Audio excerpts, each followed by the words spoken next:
شكل غريب وغريب جدا جدا.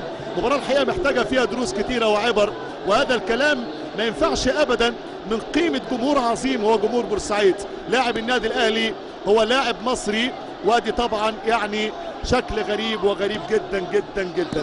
هذا الكلام مرفوض شكلا ومضمونا، وشكل اللقاء وشكل الملعب ينتهي بينا تاني ويرجع الذكريات الى موقعة الجلابية وما اصعبها هذه الايام. عموما اصدقائنا الكرام، نتمنى ان شاء الله في لقاء الاسماعيلي والزمالك الصورة تمحو تماما، ويكون لقاء كلاسيكو كبير بقيمة الناديين الكبيرين. ان شاء الله الامور تمشي الى ما يرام، ويعني نتمنى الخوف ونتمنى على كل جهاز الفني للنادي الاهلي ان شاء الله السلامة بهذه الصور.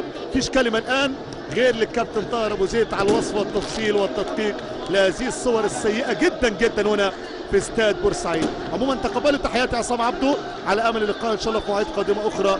الى اللقاء. كل الجماهير دي نازلة عشان تجري وتفرح ولا تجري ورا لعيبة النادي الاهلي، شكل مرفوض مرفوض شكلا ومضمونا. الى اللقاء.